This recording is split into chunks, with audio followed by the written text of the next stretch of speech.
First umbilical tower there separating from the booster.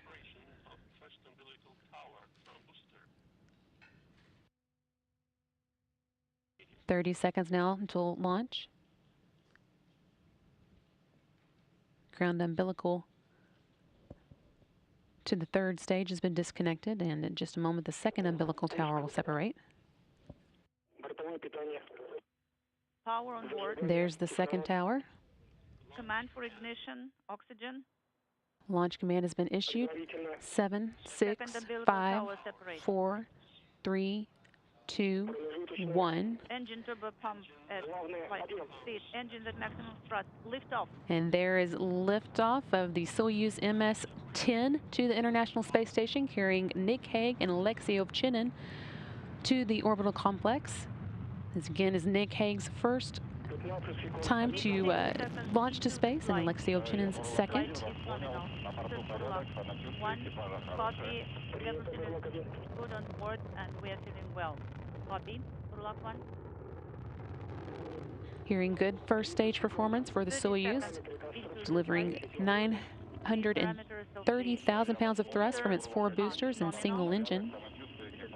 Again, the first stage of the Soyuz measures 68 feet in length and 24 feet in diameter. It's burning liquid fuel for the first 2 minutes and 6 seconds of flight.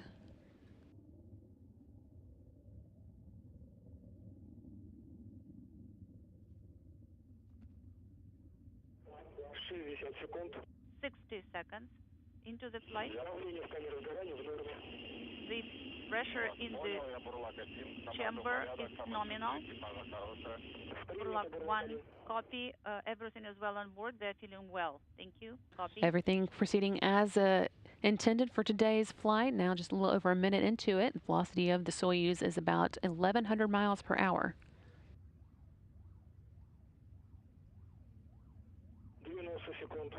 View here of the crew inside the Soyuz, now making their way to the International Space Station. Nick Hague there at the top of the screen, and Alexei Ovchinin at the bottom. This is Burlak 1, copy. Everything is well on board. The crew is feeling well. Copy.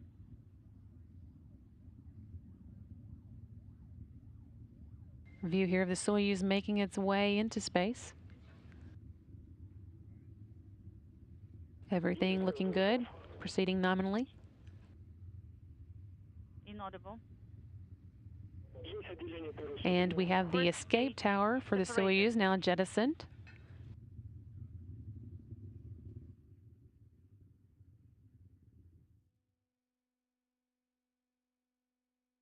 Everything continuing nominally.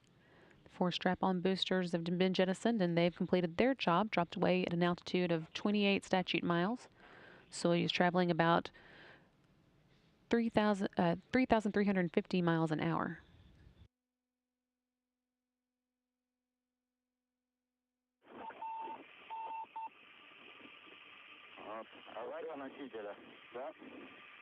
Is it emergency booster 2 minutes 45 seconds? The emergency, the failure of the booster.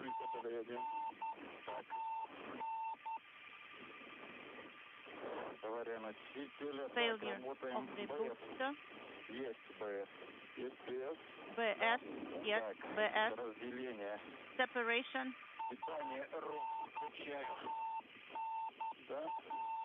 Enable power.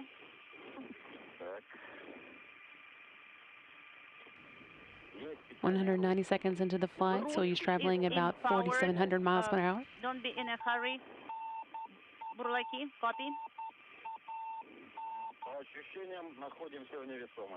We are in weightlessness, according to our sensations.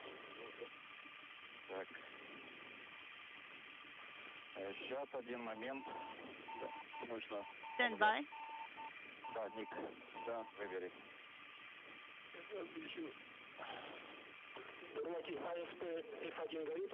Burlaki, do you have F1 illuminated? 11:42:17. Failure. 11:42:17 is the time of the failure. F1 on SP is illuminated. Copy.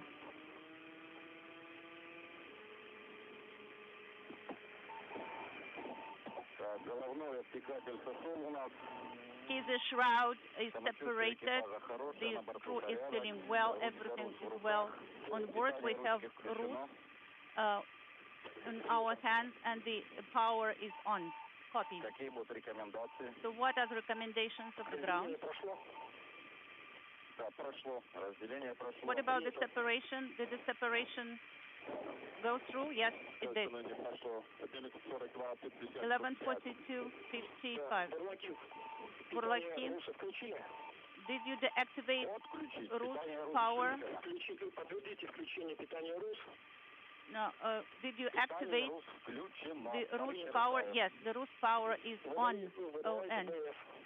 Now, please send BS command. Ballistic descent command is sent from Rus controller. Copy. 11:45:30. BS has been sent. We have the indicator illuminated.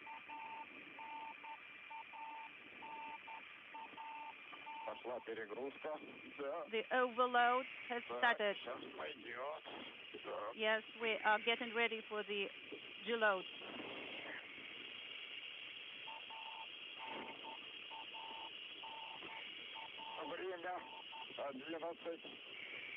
Time 12:46. Deload is 6.7. Copy.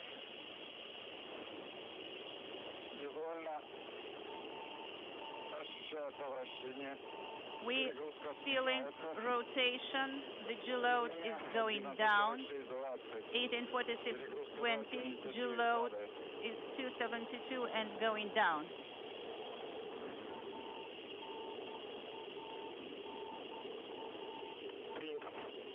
Copy, Burlaki. So tighten the straps in work.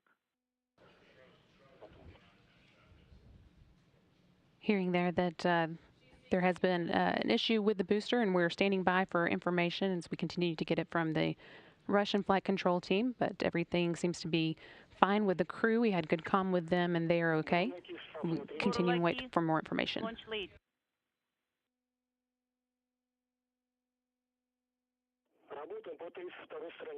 Let's go to page 32, 32.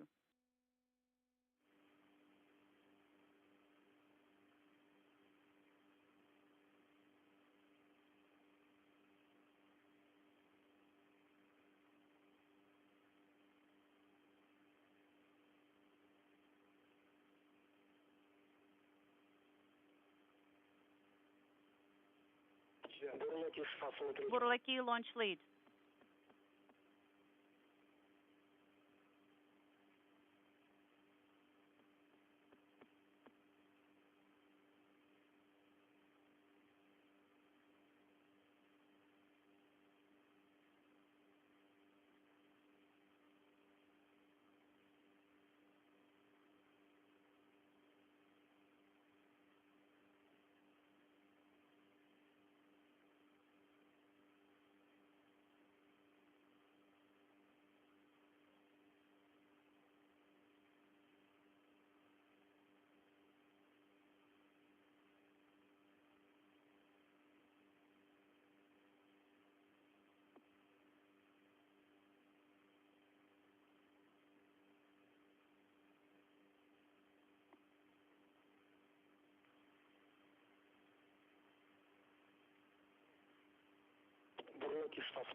Burlaki, launch lead.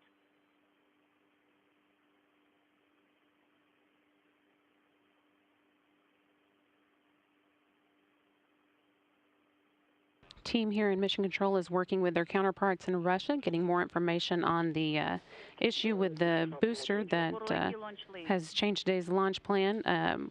Getting more information, which we will provide as soon as we have a little bit more. But you're seeing a live view of the control team working here, led by Flight Director Mary Lawrence. Burlaki, launch lead.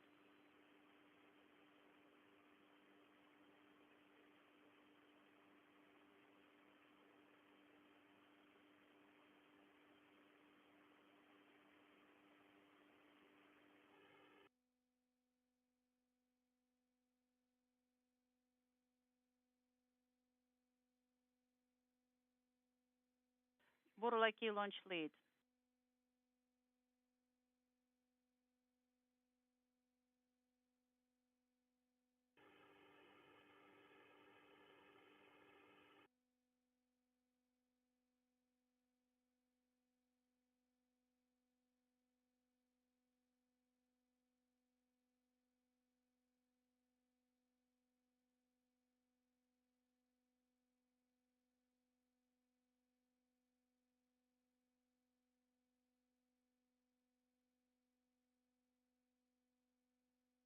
Burlaki launch lead.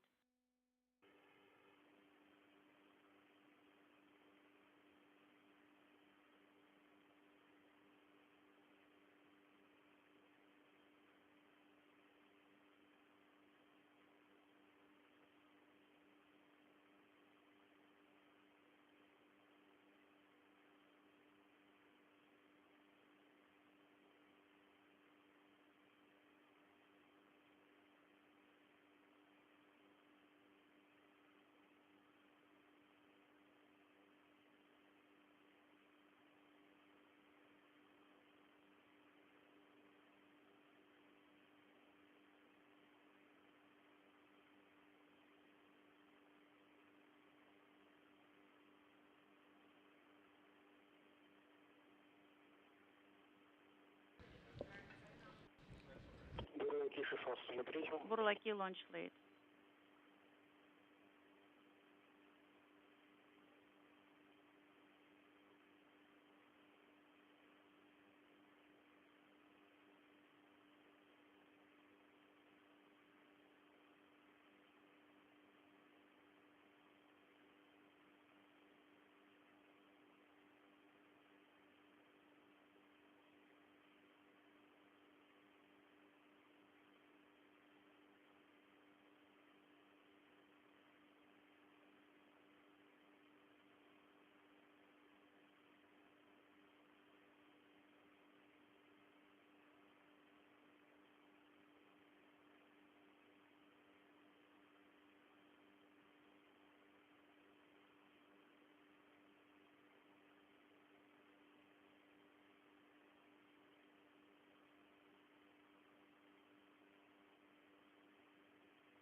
Continuing to see here a live view from the Mission Control Center here in Houston, where the team was following along with today's Soyuz MS-10 launch.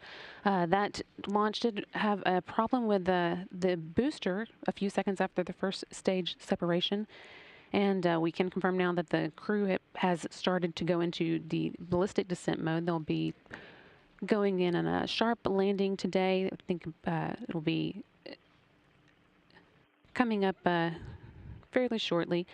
And we're continuing to get more information from our counterparts at the Roscosmos Space Agency as we learn more about today's activities and what to expect next as the crew does go through this ballistic descent mode.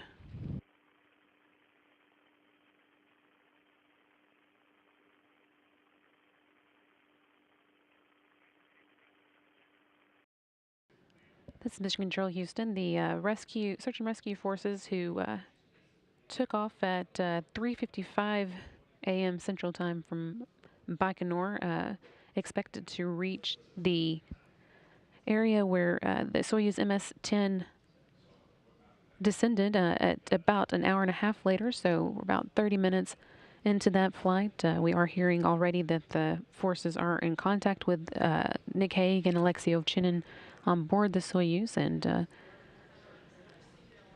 initial reports are that they are in good condition. We will stand by for more, but again, they expected to take about an hour and a half to reach the region where the Soyuz landed east of Jeskisgan, following a ballistic descent landing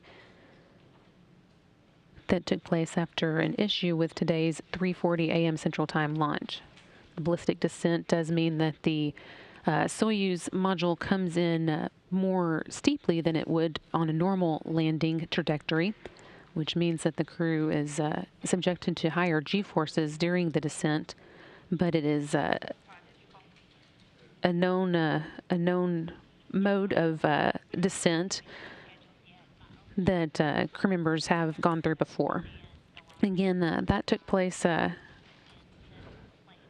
following today's 3:40 a.m. Central Time launch of the Soyuz MS-10. And the crew on board, Nick Hague and Alexei Ovchinin, have been in contact with the rescue forces, which are on their way to the landing site.